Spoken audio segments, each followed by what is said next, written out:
The dinner invitation had been sitting on my kitchen counter for 11 days.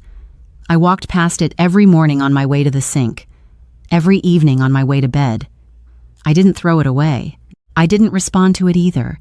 I just let it sit there, cream-colored envelope with my daughter's handwriting on the front, while I decided whether I was strong enough to walk into a room full of people who would look at my hands before they looked at my face. My name is Corianne Bishop. I am 54 years old. I clean houses for a living. And the story I'm about to tell you started on a Tuesday, not with anything dramatic, but with a mop in my hands and an ache in my lower back that I have stopped expecting to leave.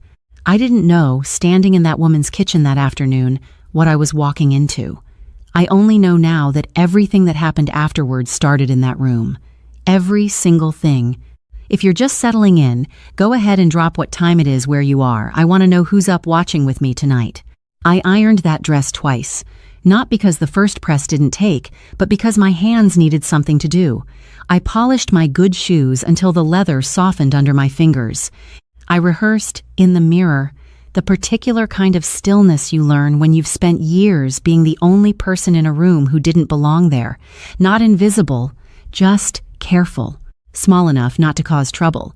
Present enough not to embarrass Betrayal. That was the word I kept using to myself. Don't embarrass her. The Beaumont home was the kind of house that didn't need to announce itself. It simply existed wide and lit and settled into its own permanence the way only old money knows how to settle. I stood at the door for 3 seconds before I rang the bell. 3 seconds of breathing. Then I went in. The dining room smelled like gardenias and something roasted. Crystal caught the light. The conversation had the easy, unhurried rhythm of people who have never once had to rehearse anything. I found my seat. I unfolded my napkin. I smiled at the right moments. I was doing fine. Then I felt eyes at the head of the table. The man sitting there, Betrayal's future father-in-law, was watching the room the way men watch things they own. Not rudely. Precisely. He said something that made the table laugh, and everyone leaned toward him slightly, the way people lean toward heat. I looked at him for just a moment, and something pulled at the edge of my memory. A familiarity I couldn't locate. I let it go. Then Theron leaned toward me. His voice was low, meant only for me, wrapped in a smile so the table would see warmth if they looked over. The stinking cleaner is here. The room didn't change. The crystal still caught the light. Someone laughed at something across the table, but inside my chest something went very quiet and very cold. I set my napkin down. I pushed my chair back. Then Betrayal's hand was on my arm beneath the table. Firm, deliberate. The grip of someone who had been waiting for exactly this moment. I turned to look at her. Her face was composed, not tense, not apologetic, settled. Like a woman who has already decided how something ends. "Stay calm, Mom," she said softly. "I have a surprise for them tomorrow. Don't miss it." I sat back down, spine straight, face arranged. The drive home was quiet, but that word tomorrow sat in my chest the whole way, and it wasn't what Theron said that stayed with me. It was Betrayal's face when she said, "Stay calm." A woman who is afraid says it differently than a woman who is ready. I did not sleep that night. I lay in my bed with the ceiling above me and the quiet of my apartment pressing in from all sides, and I did what I always do. When something won't settle, I went back through it, slowly, detail by detail, the way you reread a sentence you didn't understand the first time. What I kept returning to was Ruford Beaumont. Not what happened at dinner, not Theron, Ruford. There are men who command a room by being loud, and there are men who command it by being still. Ruford Beaumont was the second kind. He sat at the head of that table, the way a man sits in a chair he has owned for 30 years, not comfortable exactly, but certain, like the chair existed because he did. When he spoke, the table adjusted, not dramatically, subtly. Shoulders turned a degree, forks paused mid-air. Even the people who weren't listening to him were listening to him. He asked questions that weren't really questions, the kind phrased as curiosity but landing as assessment. He asked Betrayal about her work, what she did, what firm, what her plans were. She answered smoothly. He nodded the way people nod when they're not satisfied but have decided to wait. That nod stayed with me. He wasn't welcoming her. He was calculating her. There was no warmth in how he looked at my daughter, no ease of a man gaining family. It was the careful, measuring look of a man deciding whether something was useful or a problem. I watched Theron that evening too, the way he checked his father's face before he finished certain sentences. The slight shift in his posture whenever Ruford moved a recalibration so practiced it had become invisible to everyone at that table, except a woman with nothing to do but watch. Theron was not a son in that house. He was a reflection, adjusted constantly to stay accurate. I thought about what Betrayal saw inside that family every single day. And then, without planning to, I thought about something else entirely. The year after my husband Raymond passed, the paperwork that arrived in waves, the attorney who came to me rather than making me come to him, which I had taken as kindness, the way everything was framed as protection from complexity, from costs I couldn't carry, from a fight that would leave me with less than if I just accepted what was being offered. I didn't know why that memory surfaced. I hadn't thought about that period in years. I let it sit at the edge without pulling it forward. There was no reason to connect it to anything. It was just an old wound that sometimes ached in the night for no particular reason. And yet, I kept coming back to Ruford's face.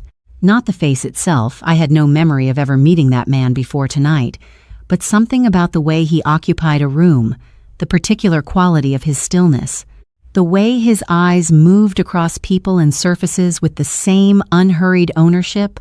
I had been in the presence of that feeling before. Not him. Something he reminded me of.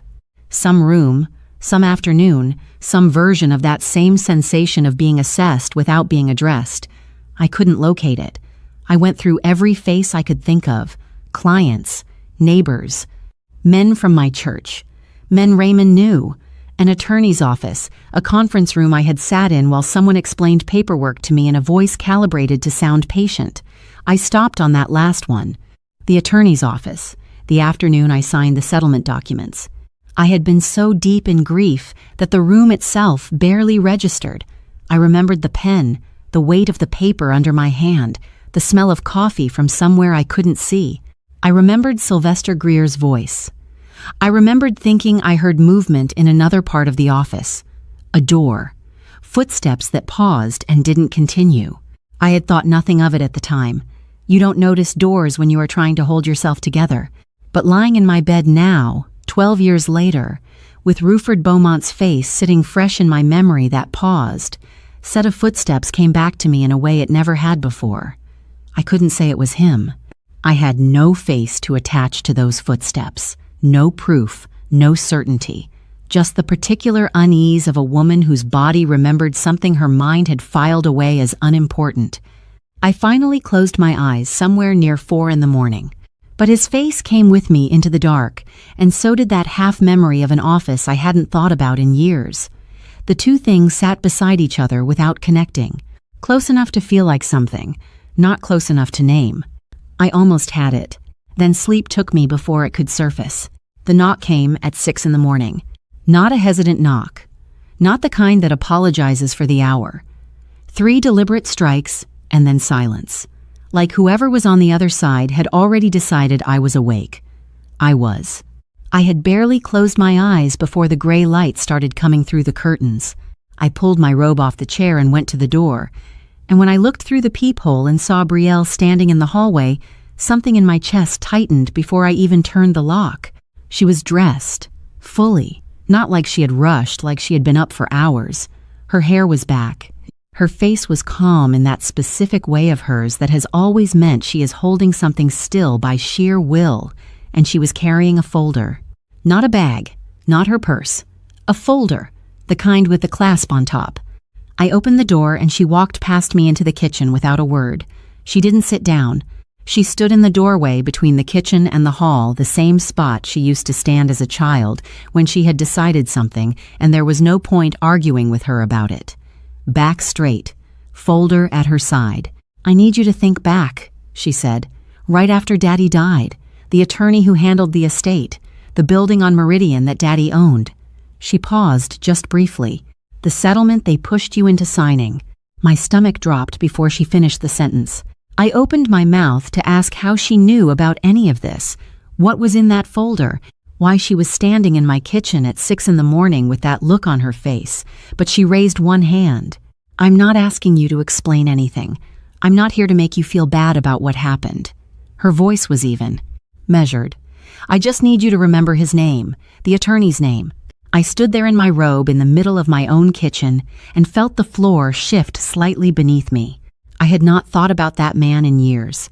That entire period, the funeral, the paperwork, the meetings I barely understood, the settlement I signed because I was exhausted and grieving, and someone told me it was the reasonable thing to do. I had packed all of it somewhere I didn't visit. Not deliberately. I hadn't avoided the memory. I had simply stopped needing it.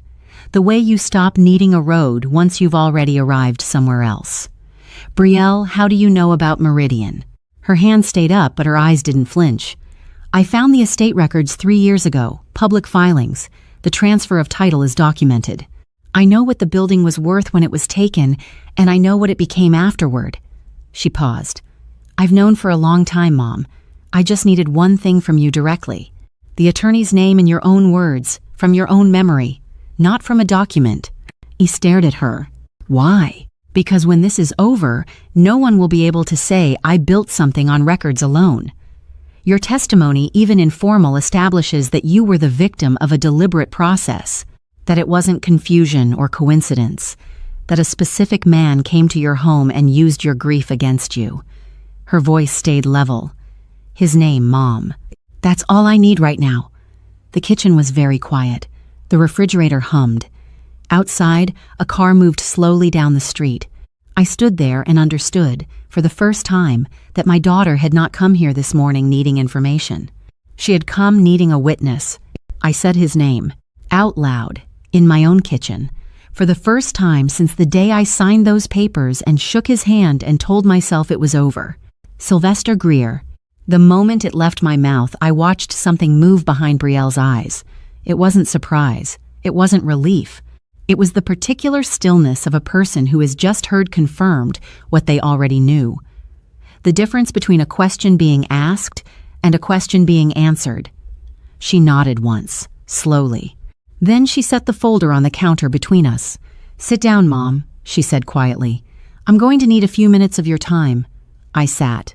She remained standing for just a moment longer in that doorway, in that posture I had known since she was 9 years old, holding something still by sheer will, and then she pulled out the chair across from mine and sat down too.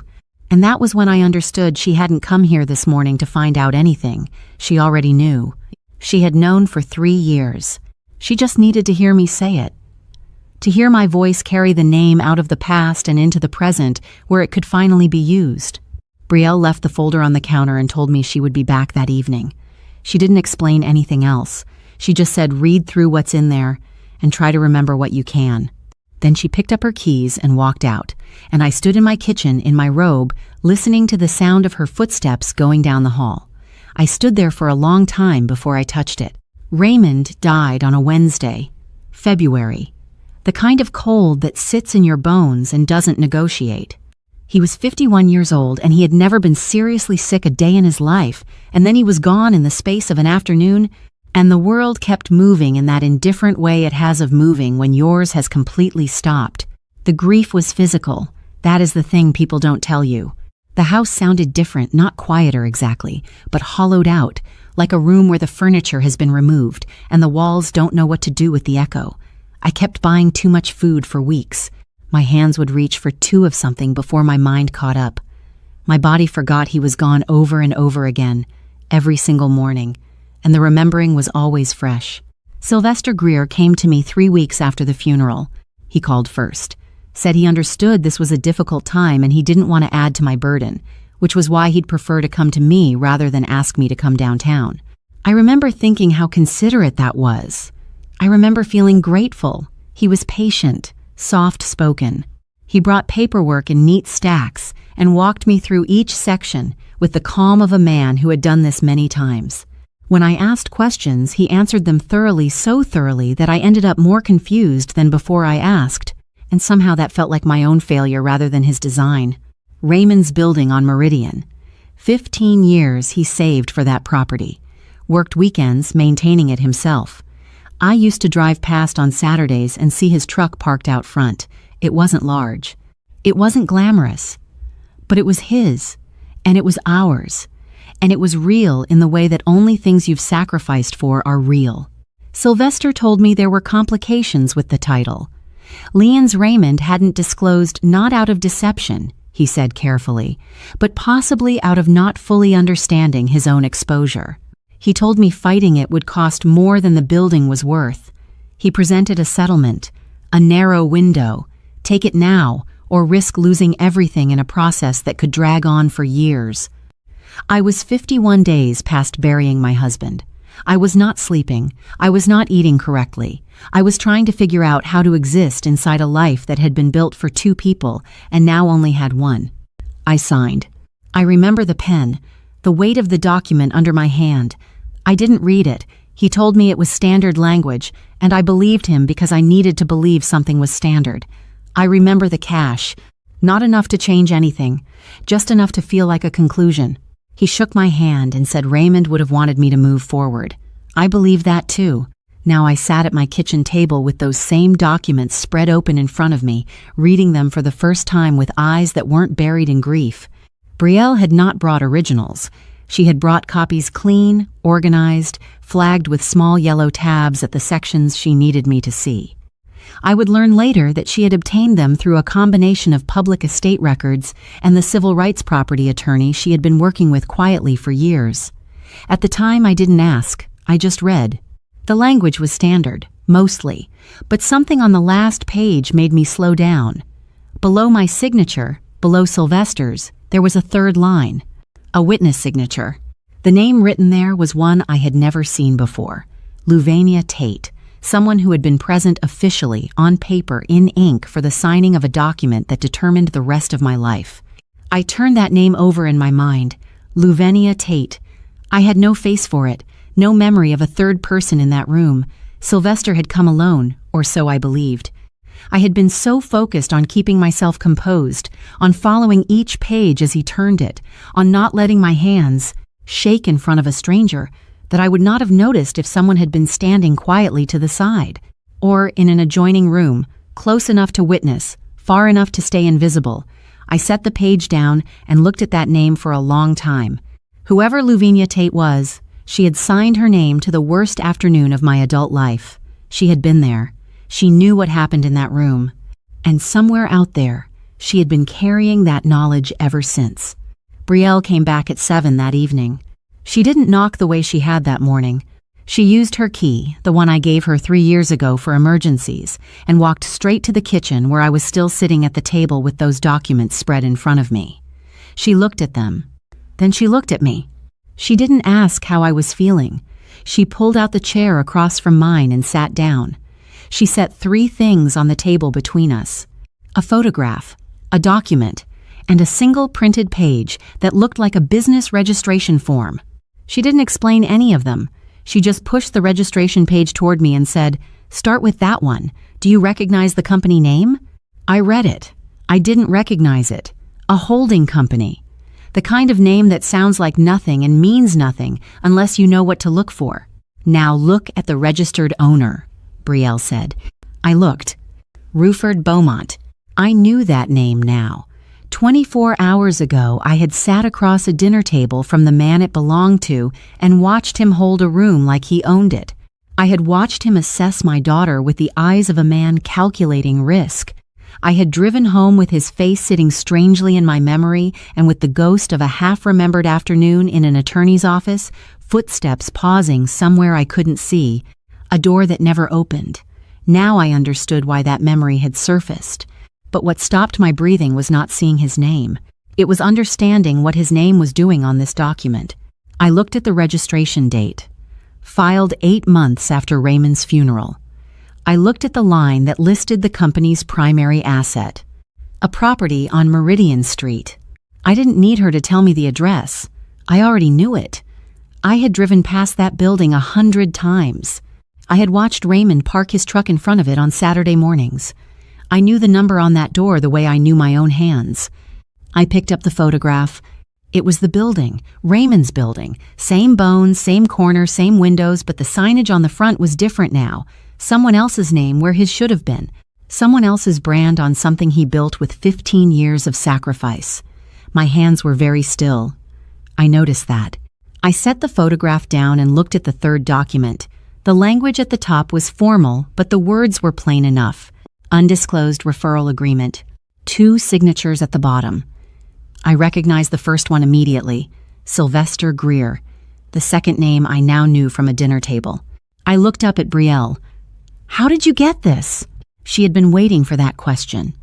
2 years ago, I incorporated a small property management firm and positioned it inside Ruford's contract network legitimately, on paper, doing real work. That access let me see how his operation was structured from the inside. The referral agreement wasn't hidden in any sophisticated way. It was filed inside a holding company's internal records that I was able to obtain through the civil rights property attorney I'd been working with. She knew which channels to use and which requests were legally enforceable. Brielle paused. Men like Ruford don't hide things carefully because they never expect anyone to look. I sat with that for a moment. Then I looked back at the document. The kitchen was completely silent. Brielle spoke quietly. No performance in it, no anger dressed up as calm, just words laid down like evidence. He didn't just know Sylvester Greer, he had a financial arrangement with him. Every estate Greer handled where the family was vulnerable, grieving, confused, without resources to fight Ruford's company was positioned as the buyer. They had been running it that way for years before Daddy died. She paused. "You weren't the first. You weren't the last." I stared at the photograph. "But you were the one whose daughter kept the paperwork." The room held that sentence for a long moment. I reached out and touched the photograph. The building Raymond saved for, maintained on weekends with his own hands, the thing he built so we would have something solid to stand on. I had signed it away for a number that didn't even cover a year of rent. Because a man told me it was the reasonable thing to do.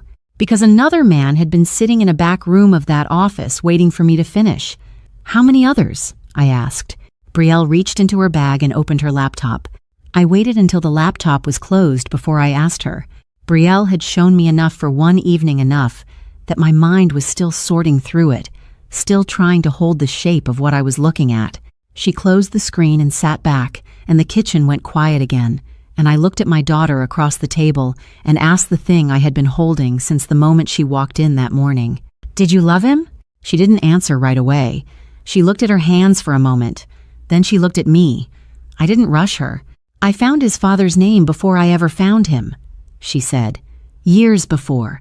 She had been in her early 20s, old enough to understand what had happened to our family after Raymond died, and old enough to be angry about it in a way that had somewhere to go. She had started studying property law not with a plan yet, she said, but the way people are pulled toward the thing that damaged them, trying to understand the mechanism of it. She found the company registration. She found Ruford Beaumont's name attached to it, and she started watching quietly, from a distance, the way you watch something you're not ready to touch yet. Newspaper mentions, city contract announcements, church board appointments. A man constructing a public reputation with the careful patience of someone who understood that credibility was its own kind of protection. "I watched him for 3 years before anything else happened," she said. The professional overlap came later. She had moved into property management by then building something small and quiet of her own. One of her firm's early contract relationships intersected with Ruford's network. That intersection was not accidental. She had positioned her firm carefully, choosing contract relationships that sat adjacent to Ruford's operation, close enough to observe, distant enough to remain unremarkable. When Theron appeared at a function 18 months into that work, she had already spent years learning the shape of the family he came from. She didn't pursue him, but she didn't step back either. "I made choices," she said simply, "about where to be, what to accept, how far to let things develop. I made every one of those choices knowing exactly who his father was." I sat with that. "How long have you been engaged?" 14 months. "And the firm you said 2 years." "Yes." So she had been inside his father's network for 8 months before Theron ever appeared. She had spent 8 months learning the architecture of what Ruford had built before she ever allowed herself to be in the same room as his son. That was not impulse. That was not even strategy in the ordinary sense. That was the kind of patience that costs something fundamental, the decision to subordinate everything else, including whatever she might have felt or wanted, to the thing that needed doing. I looked at my daughter across the table and understood something I hadn't before. She had not used Theron carelessly. She had made a calculated decision with full knowledge of what it would cost her, and had lived inside that decision for over a year, without ever letting it slip.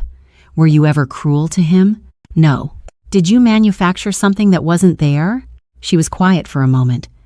I didn't perform feelings I didn't have, but I also didn't let myself feel things I might have felt under different circumstances. She paused.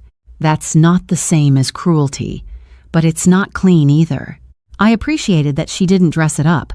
Did he ever ask questions? About your work, about how you ended up in his father's circle? Yes, early on. She was quiet for a moment. I answered honestly. I told him I was building a property management firm and had been working adjacent to his father's development network. He thought that was how we'd crossed paths naturally. A pause. It was, just not in the direction he assumed. I sat with that.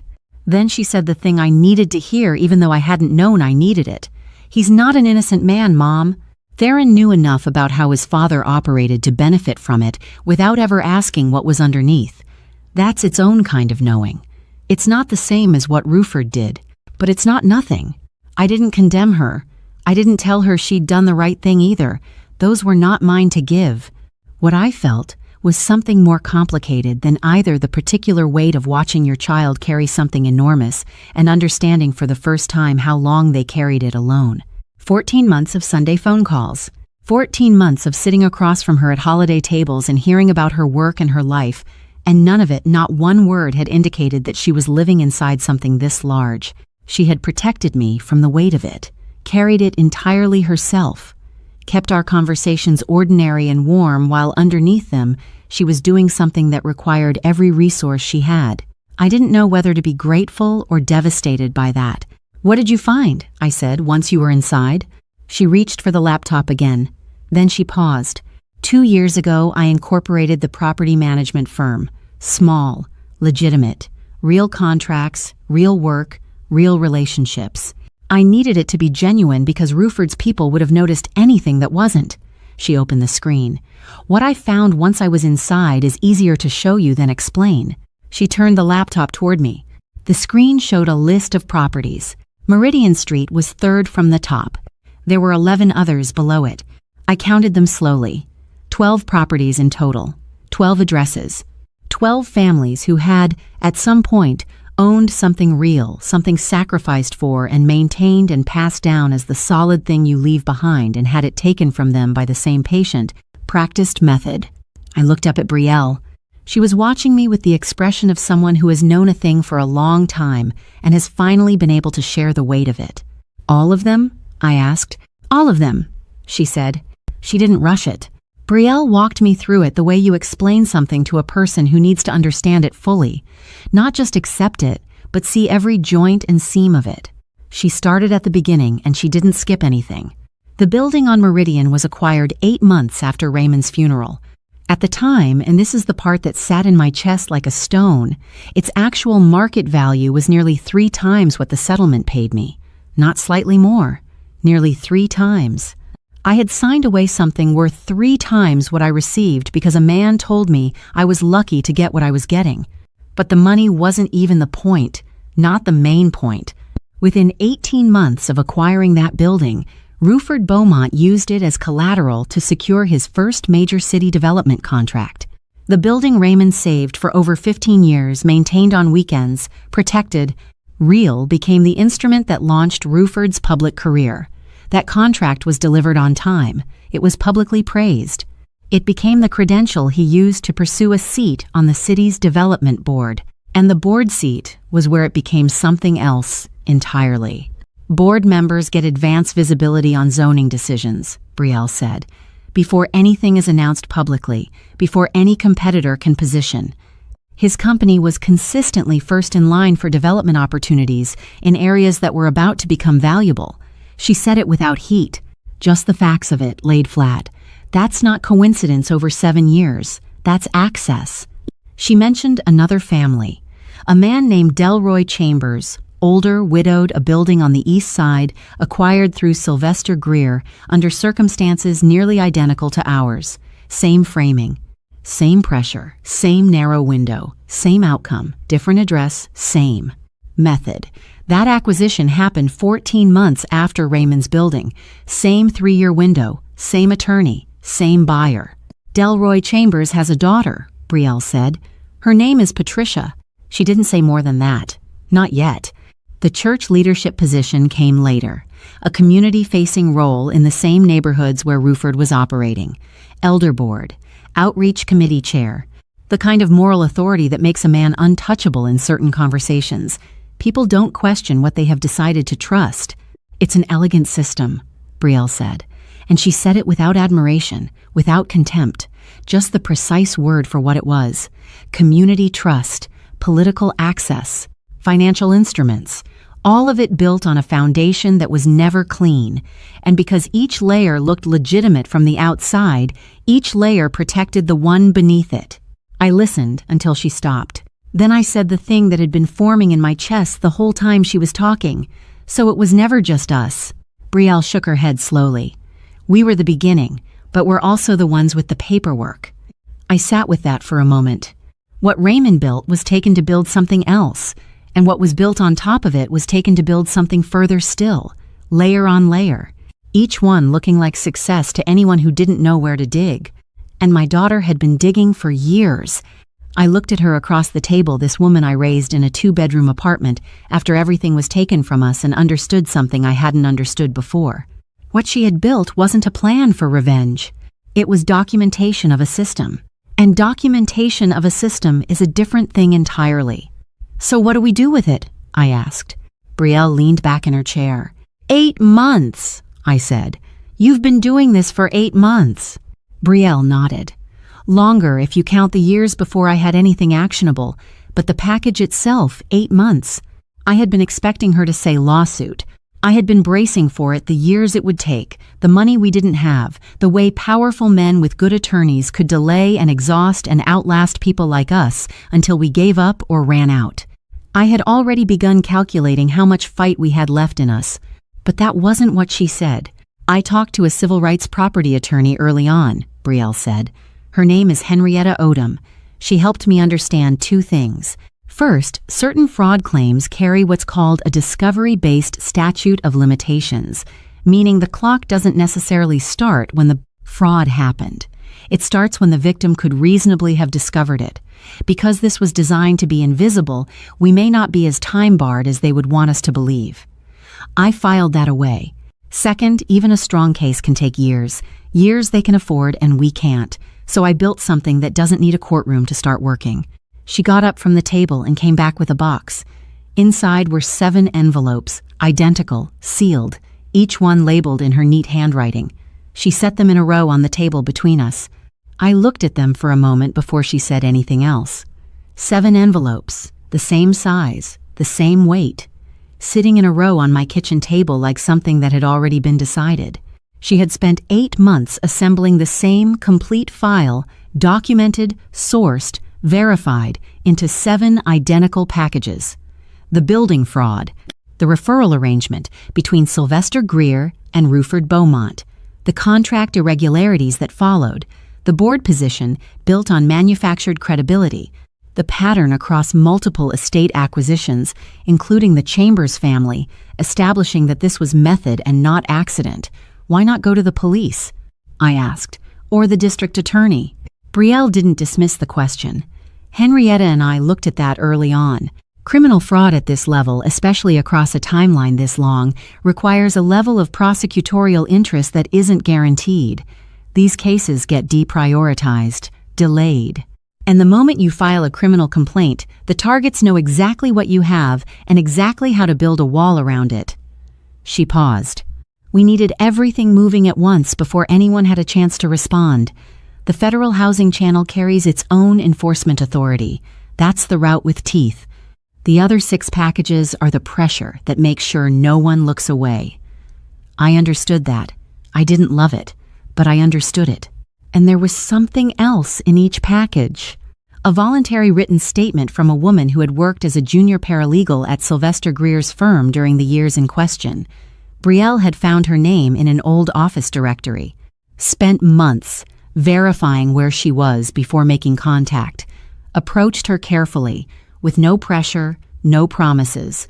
She'd been waiting, Brielle said quietly. She left that firm under circumstances she never explained to anyone. When I contacted her, she asked me one question: was I prepared to see it through? Brielle paused. I told her yes. She gave her statement to me and simultaneously to an attorney she chose herself. That way, no one could claim I was her only witness. No one could pressure her through me. I thought about that. A woman who had been carrying something alone for years, waiting for someone to ask the right question, keeping her own record, protecting herself quietly in the only way available to her. What's her name? I asked. Luvenia Tate. I looked at the 7 envelopes. Who receives them? Brielle touched each one as she spoke. The city councilman who sat on the same board as Ruford, the church board chair, the community development organization whose grant decisions Ruford had influenced for years. A federal housing oversight contact with jurisdiction over the documented fraud pattern. A local investigative journalist with a specific record of property fraud reporting. She touched the 6th, the State Bar Association, for Sylvester Greer. Then she touched the 7th and didn't speak immediately. When do they go out? I asked. Tomorrow morning. Some things will move quickly after that. Others will take longer. But once they leave this table, she looked at me, nothing stops it. I counted the envelopes again. 1 through 6, I understood. I looked at the 7th. Who is the last one? Brielle looked at me steadily. A woman named Patricia Chambers, Delroy Chambers' daughter. The room was very still. She deserves to know before anyone else does, Brielle said. It's her family's story too.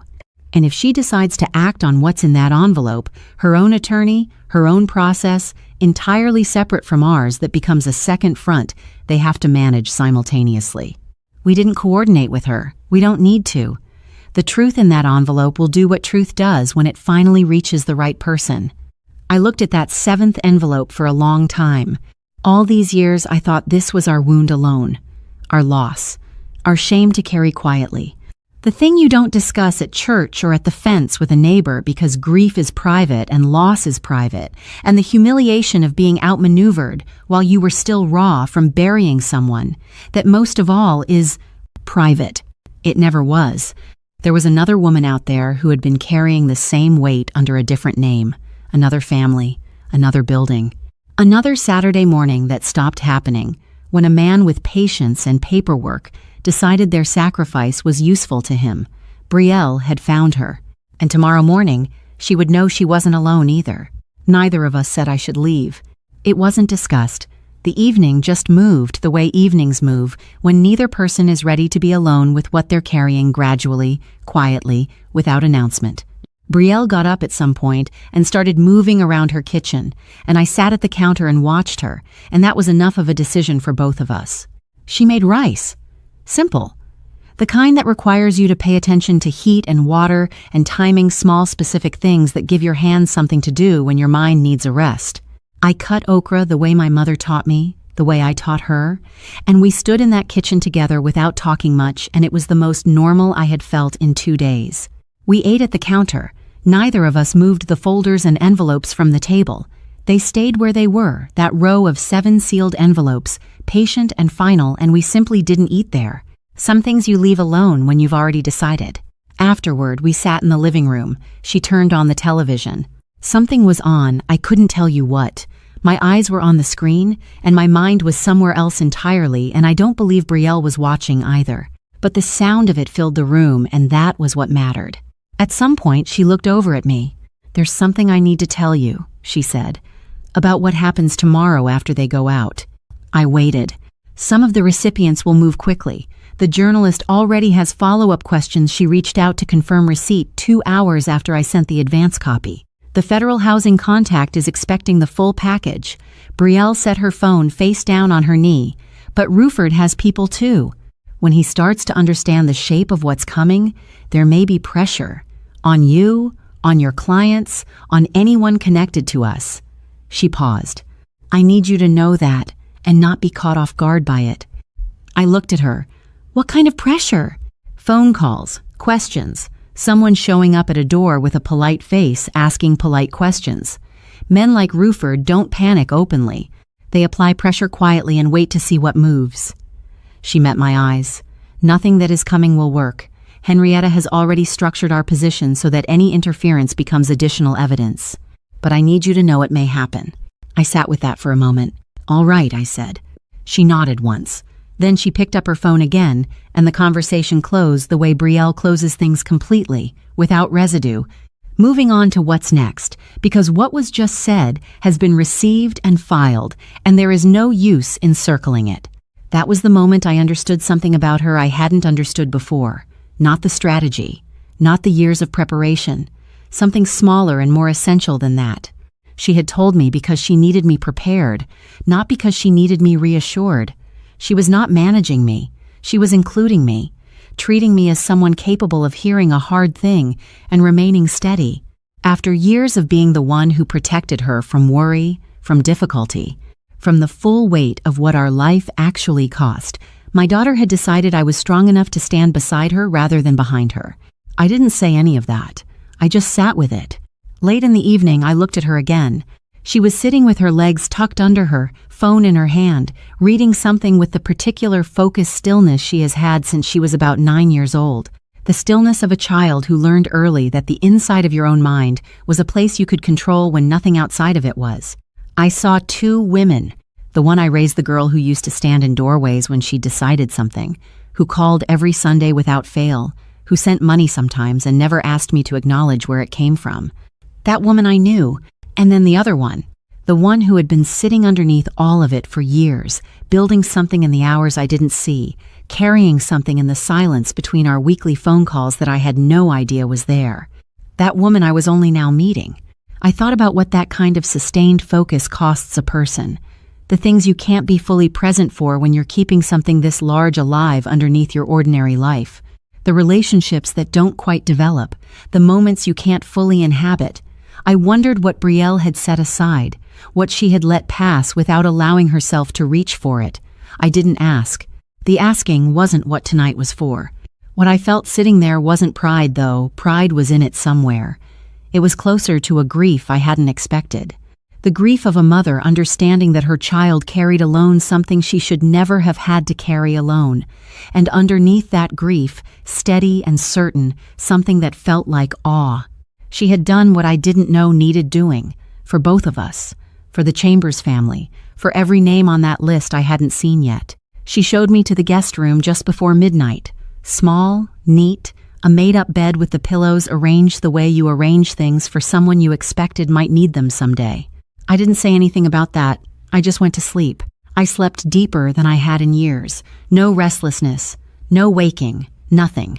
When I opened my eyes, the apartment was full of morning light, and I could smell coffee already made. I came down the hall.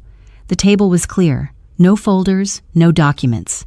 No row of sealed envelopes waiting to become something. Betrayal was dressed, keys in her hand, standing near the door with the particular stillness of a woman who has already completed something and is simply waiting for the world to catch up. She looked at me. "They went out at 6, she said. "All 7. Hand-delivered. Signed receipts on 6 of them. Patricia Chambers received hers at her front door 40 minutes ago." I stood in the hallway in my borrowed clothes in my daughter's apartment, and I felt the weight of the last 2 days settle differently in my body. Not heavier, different. The way weight shifts when it moves from something you are dreading to something that has already been done. "How do you feel?" I asked her. She considered it honestly, the way she considers everything. "Ready," she said. She picked up her bag and walked out the door. I stood there a moment longer. Then I went and poured my coffee and sat at the cleared table where 7 envelopes had been the night before, and I looked at the ordinary surface of it, and I thought about Raymond. I thought about what he would have said about his daughter. I already knew. I had always known. He would have said, "That's mine. That's exactly mine." I was mid-sink when the first call came. Both hands in soapy water, working through the morning's dishes the way I always do methodically, left to right, no rushing. The client on the east side leaves things neat enough that the cleaning is more maintenance than rescue, and after 3 years, I know this house the way you know any place you've cared for consistently. Which drawer sticks? Which window latch needs a firm hand? Where the light falls in the afternoon and which surfaces it shows. My phone buzzed on the counter. I glanced at it. Brielle. My hands were wet. I let it go. 60 seconds later it buzzed again. I looked at the screen without picking it up. The name there wasn't Brielle's. Theron Beaumont. I stared at it through 2 full rings. Then it stopped. I stood there with my wet hands and the quiet of someone else's kitchen around me, and I thought about the last time I had been in the same room as that name. 3 nights ago. A dinner table with Crystal catching the light and conversation moving in that easy, unhurried way of people who have never had to rehearse anything. A man leaning close with a smile arranged on his face and 5 words delivered in a voice low enough that only I could hear them. The stinking cleaner is here. I finished the sink. Every dish, every surface. I dried my hands on the cloth hanging from the oven handle. Then I walked out to the back porch and called Brielle. She picked up before the first ring finished. The journalist confirmed receipt 20 minutes ago. Her voice was measured, focused. She's already asking follow-up questions, wants to verify 2 of the property transfer dates independently. And the federal housing contact called the number I listed on the package. His office wants the source documentation sent directly. I stood at the porch railing and looked out at the yard, a garden someone had been tending for years. I had watched it from this porch through 4 full seasons. Roses that came back every spring without being asked to. They're moving, Brielle said. I was quiet for a moment. Then Theron called me.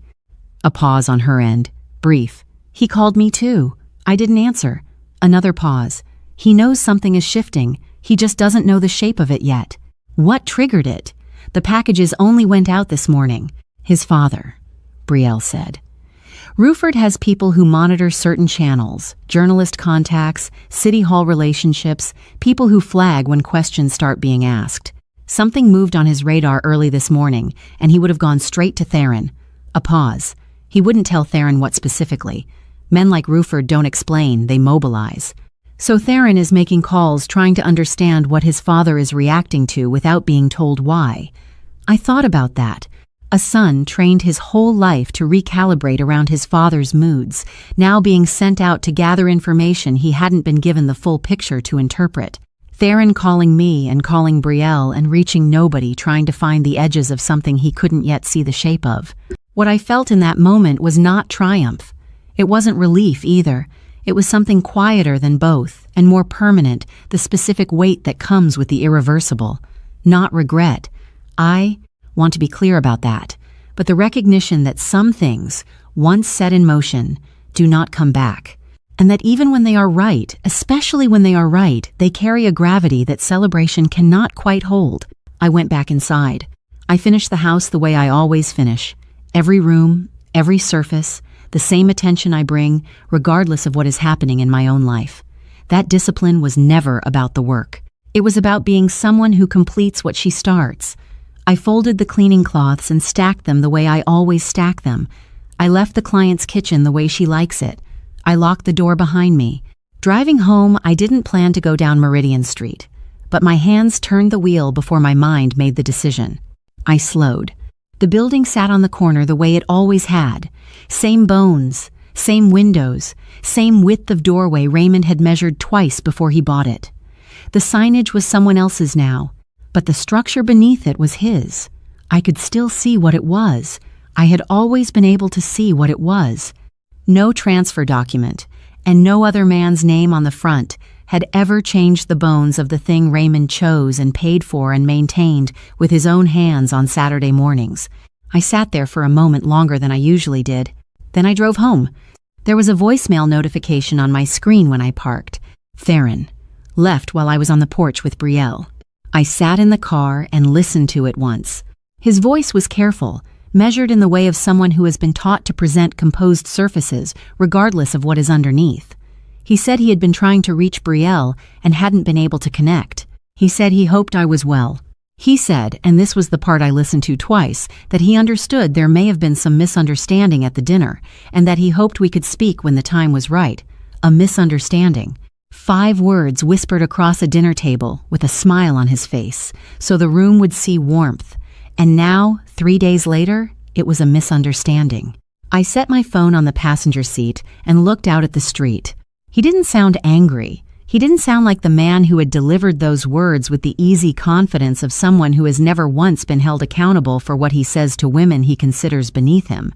He sounded like a man standing in a room where the walls had just moved and he couldn't yet tell which direction they were going. I didn't call him back.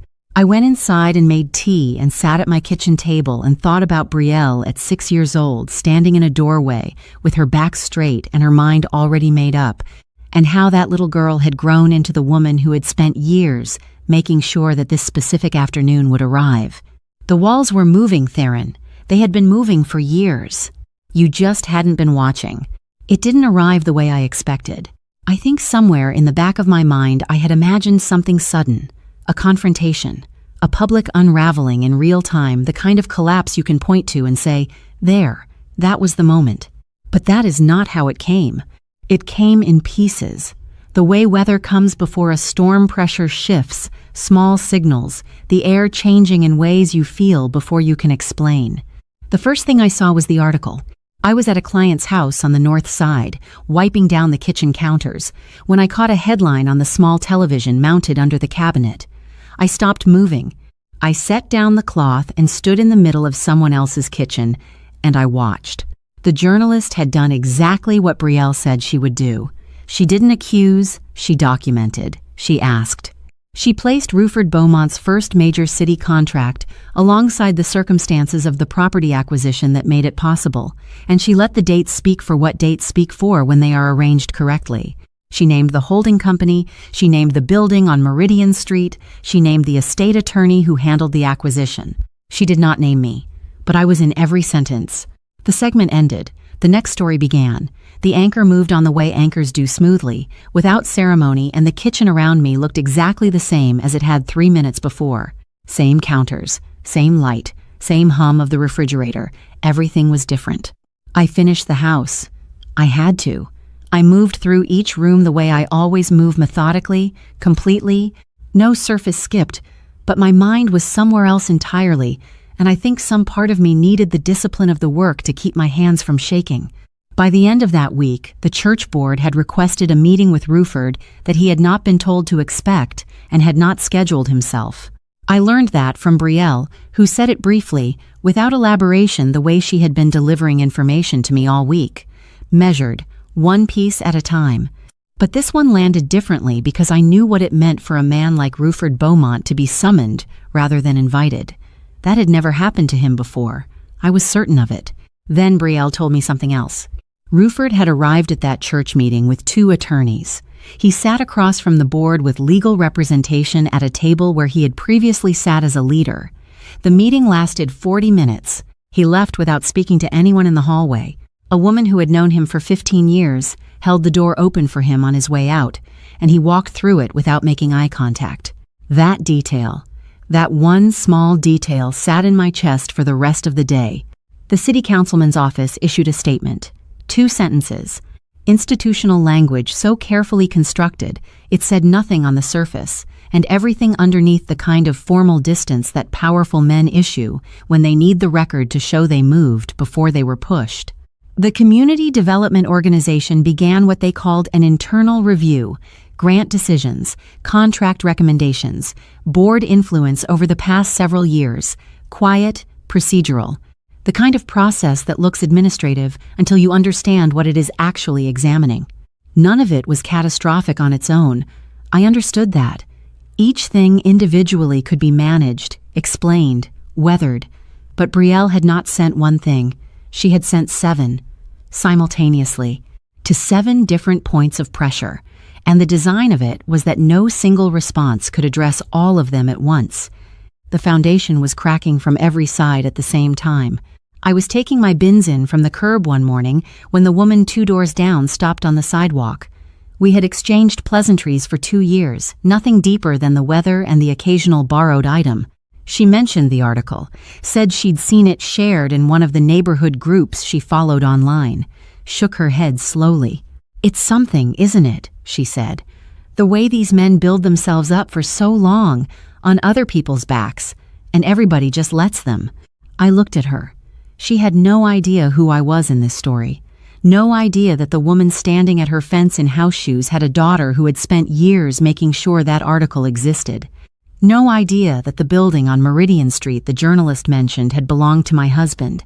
No idea that I had signed it away at a kitchen table while I was still too deep in grief to read what was in front of me.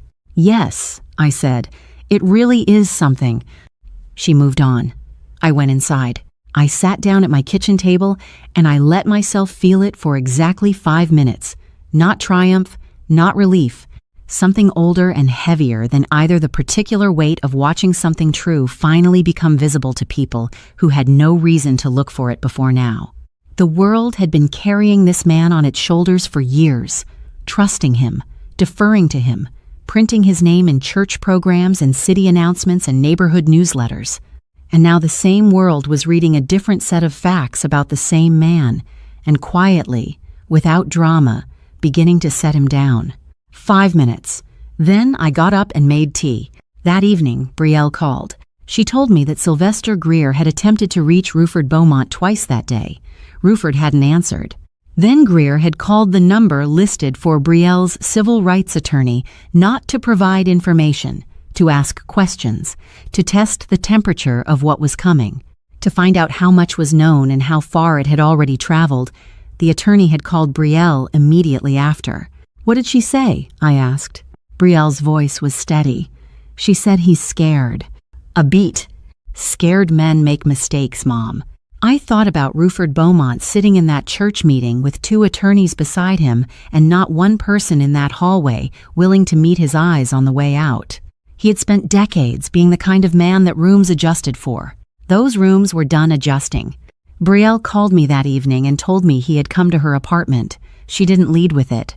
She called the way she had been calling all week, measured, one thing at a time, and it was only after she told me about a follow-up inquiry from the federal housing contact that she said, almost as a separate matter, "Theron came by this afternoon." I sat down. She told me he had knocked. No warning, no message beforehand. She looked through the peephole and he was standing in the hallway in the particular stillness of a man who has been moving fast for days and has finally stopped because he has run out of directions to run in. She opened the door. He wasn't loud. He wasn't the man who had leaned close at a dinner table and delivered a whisper designed to diminish. That version of him seemed very far away from the person standing in her doorway. He had read the article. He had looked at the dates, the property acquisition, the contract, the board appointment, and he had done the arithmetic that anyone paying attention could do. And then he had gone to his father, and whatever answers he received did not match the questions the public was now asking. He stood in the doorway and looked at her and asked directly, "Did you know about all of this when we met?" Brielle said she didn't make him wait. Yes. He was still for a long time after that. The hallway was quiet.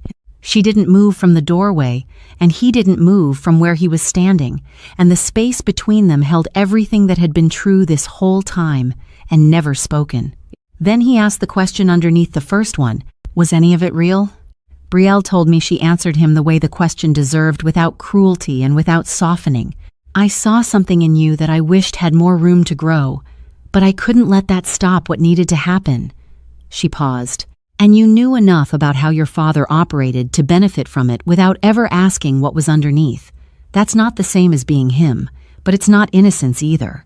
He didn't argue. He didn't raise his voice or tell her she had no right. He didn't ask her to take anything back. He received it the way people receive things that are true and unwanted, absorbing it slowly, standing very still, the way you stand when the ground has shifted and you're waiting to find out if it's going to hold. Then he turned and walked back down the hallway. She closed the door. She stood with her back against it in the quiet of her apartment, not triumphant, she told me, not hollowed out either, something in between that didn't have a clean name. The particular weight of a person who has done something right and necessary and has discovered that rightness does not make a thing weightless. She stayed there for a while. Then she picked up her phone and called me. I answered on the first ring. She didn't say anything immediately. I could hear her breathing, steady, controlled. The breathing of a woman holding herself together not because she was falling apart, but because she had learned, over years of carrying something this large, that stillness was how she moved through difficult things. I didn't wait for her to find the words. "I know, baby," I said. "Pause. I know." Brielle called me that evening and told me he had come to her apartment. She didn't lead with it. She called the way she had been calling all week measured, one thing at a time, and it was only after she told me about a follow-up inquiry from the federal housing contact that she said, almost as a separate matter, "Theron came by this afternoon." I sat down. She told me he had knocked. No warning, no message beforehand. She looked through the peephole and he was standing in the hallway in the particular stillness of a man who has been moving fast for days and has finally stopped because he has run out of directions to run in. She opened the door. He wasn't loud. He wasn't the man who had leaned close at a dinner table and delivered a whisper designed to diminish. That version of him seemed very far away from the person standing in her doorway.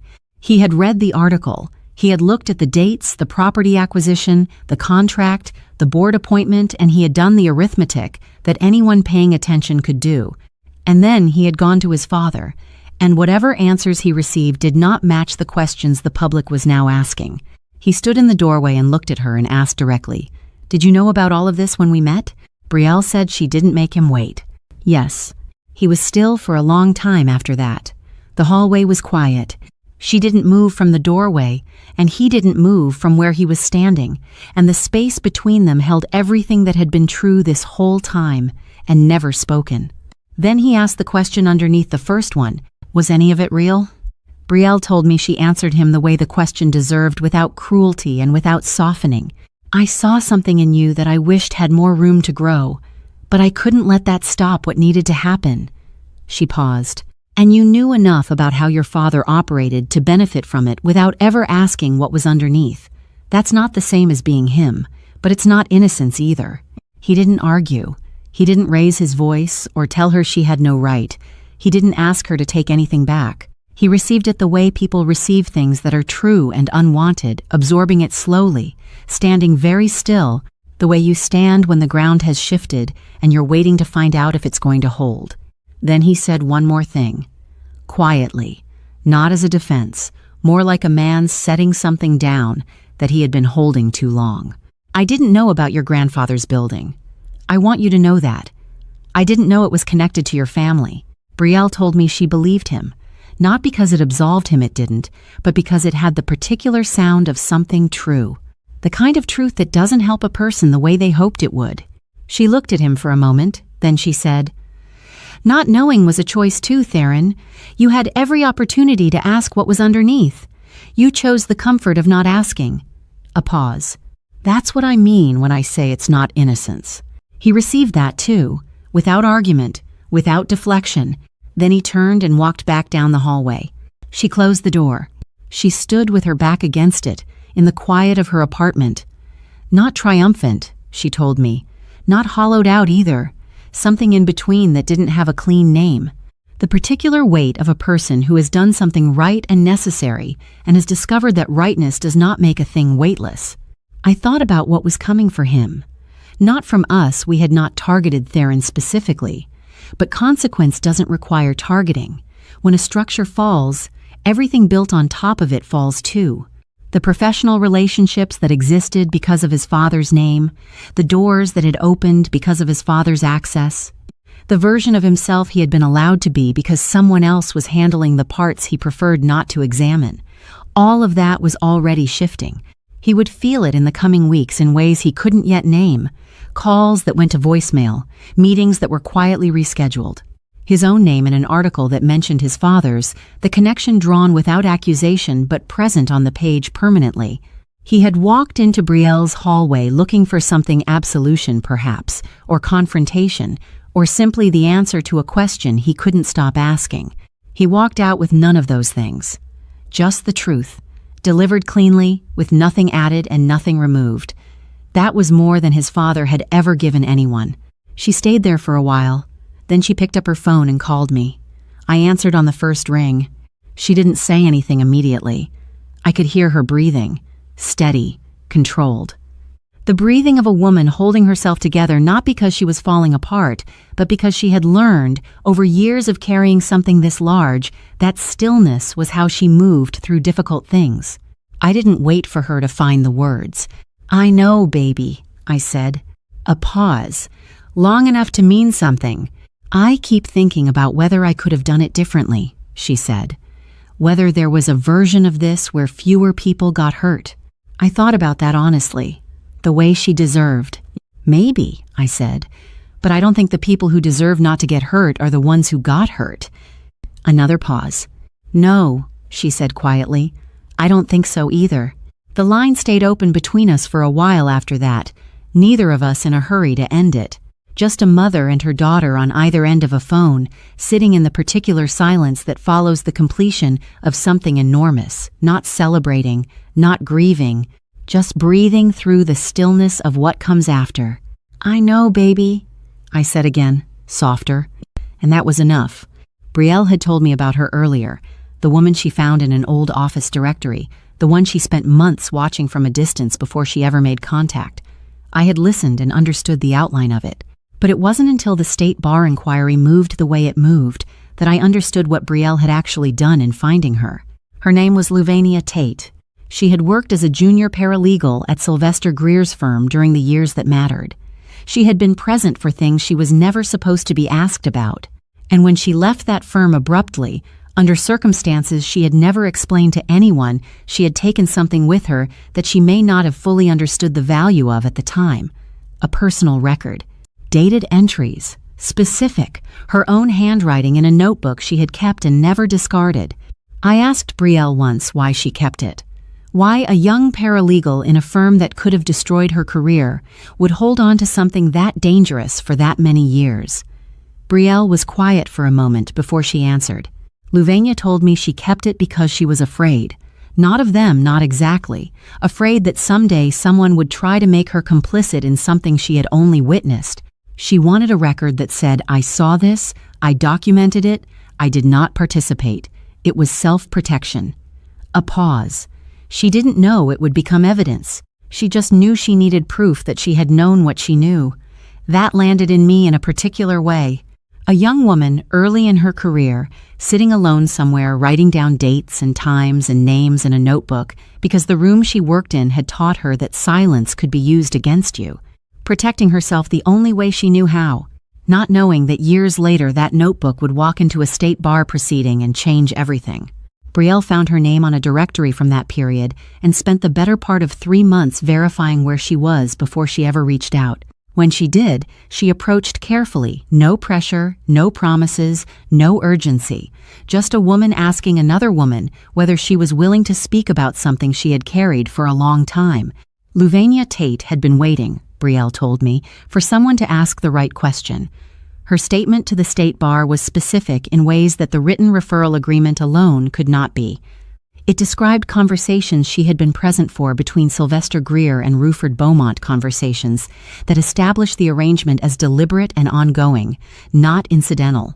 It described instructions she was given about how to present estate documents to clients who were grieving, confused, and without legal representation of their own. It described the language they were told to use. The framing, the patience that was actually a strategy. It described her departure from the firm, the conversation that preceded it, what she was told, and what she understood that conversation to mean. She had been asked, in language careful enough to be denied later, to forget certain things she had seen. She had said yes in that room, because she was 26 years old and alone, and she understood what no meant in that context. Then she had gone home and written everything down and never gone back.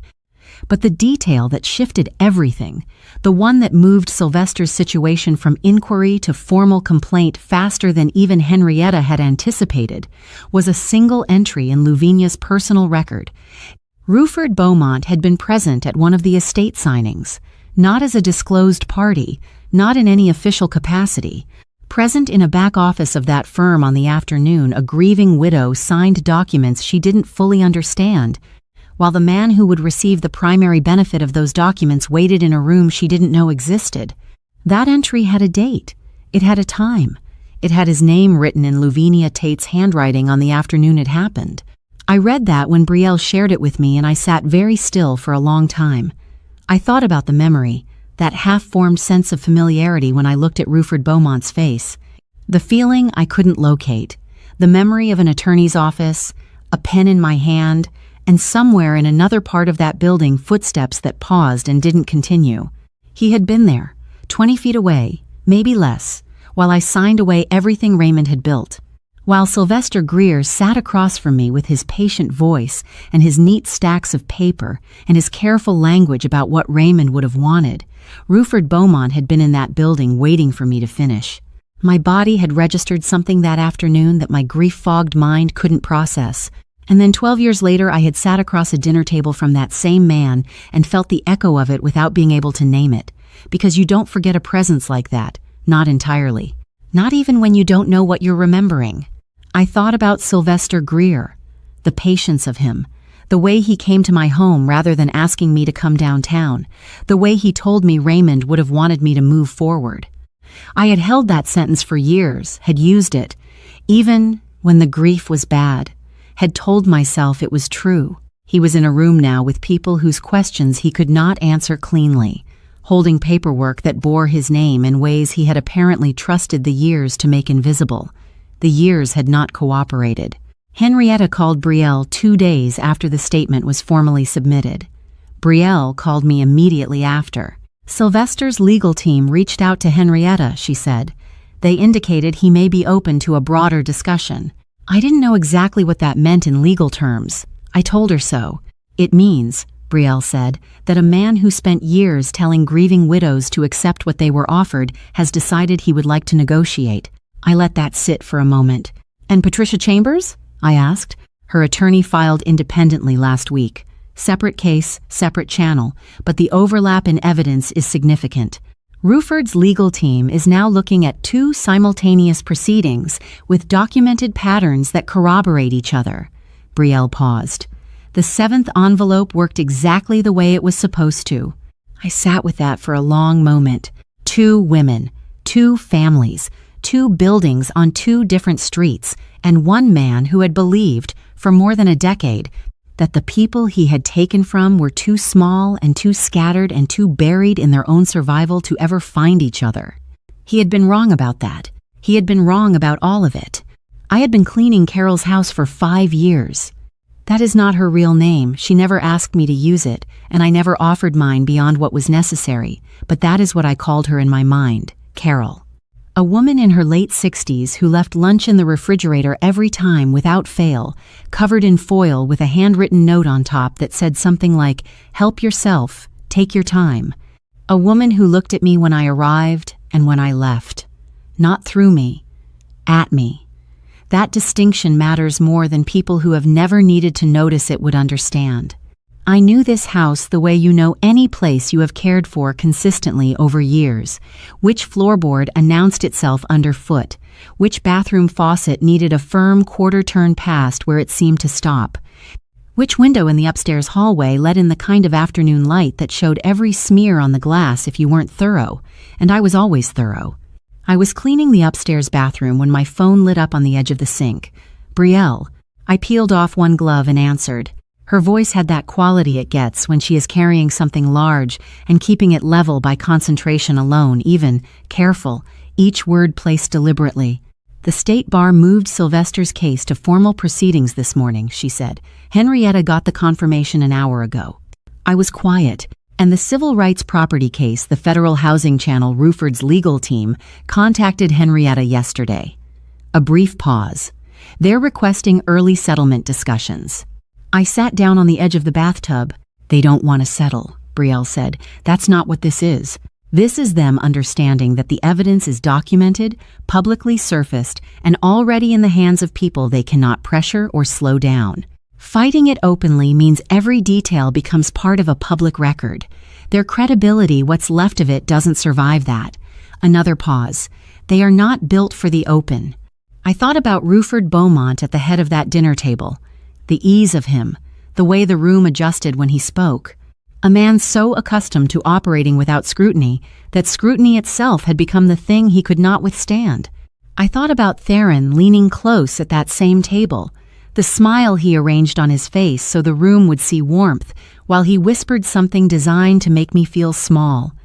"The stinking cleaner is here," said like I was something to be tolerated, like my presence in that room was an embarrassment to be managed rather than a person to be acknowledged.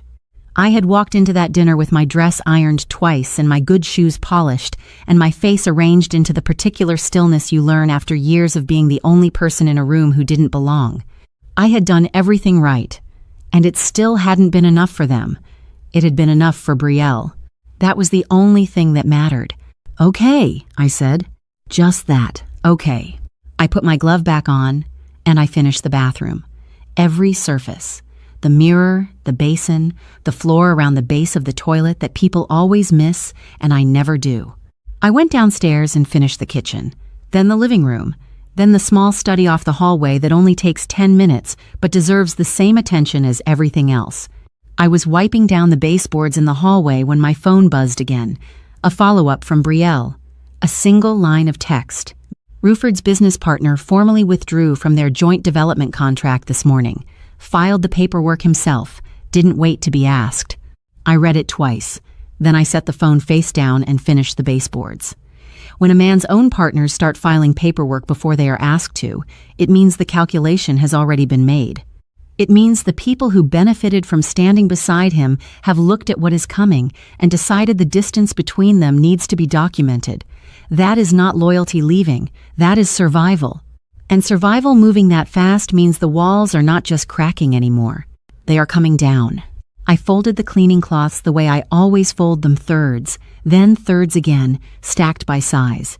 I left the lunch in the refrigerator exactly as it had been left for me, covered and waiting, because I found I wasn't hungry and I didn't want to disturb the particular kindness of the gesture. I stood in Carol's kitchen for a moment before I picked up my bag. 5 years I had cared for this house. 5 years of knowing which drawer stuck and which faucet needed a firm hand and where the afternoon light fell on surfaces that would show every careless pass of a cloth. 5 years of lunch left in foil with a note that said, "Take your time." 5 years of being looked at rather than through. I looked around the kitchen one last time. Clean counter to clean counter. Everything in its place. Everything the way it should be. Then I locked the front door behind me. I sat in my car for a long moment before I started it.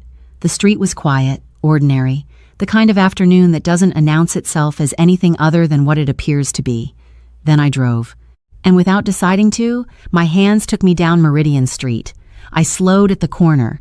The building sat exactly where it had always sat. Same bones, same windows, same width of doorway Raymond had measured twice before he signed for it. The signage on the front still carried someone else's name. But as I sat there looking at it, something shifted in how I was seeing it. Not the name on the front, the structure beneath the name, the walls Raymond chose. The foundation he inspected on a Saturday morning with his truck parked at the curb and his whole future in front of him. That was still his. No transfer document changed what his hands had chosen and his sacrifice had secured. The name on the outside was temporary. What was underneath it was not. I drove home. I called Betrayal before I pulled away from the curb. "The office," I said. "The one you've been setting up. Does it have 2 desks?" A pause, short. The kind that means something is being held back until the right moment. "It does now," she said. I didn't understand until much later weeks, actually, that was the last house I would ever clean. There was no decision made, no announcement, no moment of ceremony.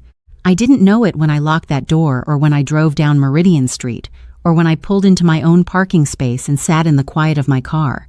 Some endings don't announce themselves.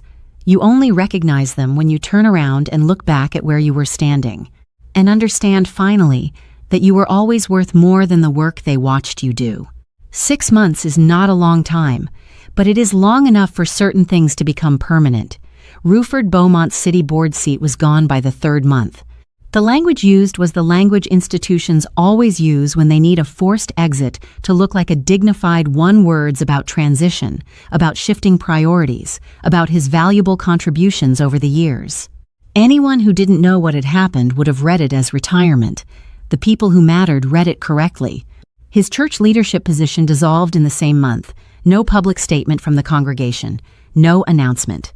A committee handled it the way committees handle things, when everyone in the room already understands and no one needs it spelled out. His name came off the programs. His chair at the front was occupied by someone else. That was all. The contract relationships took a little longer, they always do, because those involve money, and money makes people cautious about timing. But one by one, each partner found their own reason to look elsewhere. No one said the real reason out loud. They didn't need to. Reputational distance becomes institutional policy quietly, and then permanently, and then it simply is the way things are. I heard through Betrayal that someone had seen him at a gas station on the east side, alone, filling his own tank in a car that was not the one he had been driving the year before. The person who saw him said he looked smaller than they remembered. Not physically, just smaller. The way men look when the rooms that used to expand around them have stopped doing that. I didn't feel satisfaction when I heard it. I want to be honest about that. What I felt was closer to a long exhale. The kind your body holds for so many years that when it finally releases, you don't even recognize it as breath. Theron lost his position at the development firm where he had been a senior associate. It was not announced publicly. It was the kind of departure that gets processed quietly through HR with language about restructuring and mutual agreement, and then the name simply stops appearing on the company's website. Betrayal told me once, without elaboration. I didn't ask for more. He had not been the architect of what his father built. But he had lived comfortably inside it for long enough that when the structure fell, he fell with it. That was its own kind of consequence, not the same as his father's, but not nothing. The settlement was reached without a courtroom. Henrietta had built the civil rights property fraud case through the federal housing channel, the one where the discovery-based statute applied because the fraud was designed to stay invisible. Ruford's team had requested early discussions because they understood what public proceedings would cost them. What they agreed to in the end was calculated on unjust enrichment, not the value of Raymond's building when it was taken, but the value of everything Ruford built, using that building as his foundation, measured against what was stolen to make that foundation possible. It was not a fortune. I want to be clear about that. It was not a number that changed who we were or made the years before it disappear. But it was exactly the right size for justice to be enough to change the architecture of our lives without turning us into something we were never trying to become. And the building on Meridian Street, Raymond's building, was addressed specifically in the terms, it could not be returned to us. It had passed through too many hands, carried too many contracts, been used as collateral in too many arrangements to be simply handed back. But the settlement calculation included its full appreciated value. Every dollar of growth it had generated since the day I signed those papers under grief and pressure and a man's careful patience. Raymond built something real. The agreement acknowledged that. In writing, with numbers attached. That mattered to me more than I expected it to. Sylvester Greer faced formal disbarment proceedings. I thought about him sometimes, the patience of him, the handshake, the way he said Raymond would have wanted me to move forward. I had held that sentence for years like it was a gift. It was the most expensive lie anyone ever told me for free. I didn't spend long on it. Some things you set down not because they stop being heavy, but because you have somewhere to be. Louvenia Tate was doing well. Betrayal told me that once, briefly. I was glad. A woman who carried something alone for years and chose, when the moment came, to put it in the right hands. She deserved to be doing well. I hoped she was sleeping better. I understood now what it cost to hold something like that for a long time in a body that was never built to carry it alone. Patricia Chambers received her package. In the months that followed, I learned that her family's situation had begun moving through its own process separate from ours, entirely theirs, but moving. I felt something about that I still cannot fully name. Something between solidarity and a grief for all the years we each carried our losses without knowing the other existed. 2 women. 2 families, 2 buildings on 2 different streets that fed the same machine. We had never met. I hoped someday we would. The office was small, 2 windows facing east. The morning light came in at an angle that made the room feel larger than it was. It still smelled faintly of fresh paint on my first day, the particular smell of a space that has just become something. I arrived before Brielle. I didn't plan it that way. I just found myself there first, key in the door, stepping into a quiet room with my name on the door beside my daughter's. I stood in the doorway for a moment before I went in.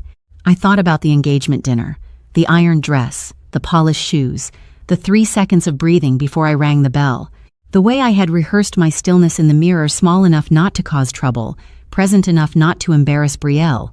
And then Theron's voice, low and wrapped in a smile, delivering 5 words he believed I would absorb quietly and carry alone for the rest of my life. The stinking cleaner is here. I looked at my name on that door, Corianne Bishop, in clean black letters on a placard that Brielle had ordered and installed herself and told me nothing about until the morning I arrived and saw it. Not a client's door, not someone else's house, mine. I made the coffee. I sat down at my desk. I didn't rehearse anything. I didn't arrange my face or decide how to hold my hands or practice being the right kind of present. I just sat there in a chair that was put there for me, at a desk that was mine, in a room that had my name on it, and I drank my coffee and watched the street below doing its ordinary morning. When the phone rang, I picked it up. I said my name, Corianne Bishop, not the stinking cleaner, not the woman who almost didn't walk through that door, not the widow who signed papers she didn't read in a room with a man she didn't know was waiting nearby. Just my name, clear, unhurried, belonging entirely to me. That was enough. That was everything. That was the whole point.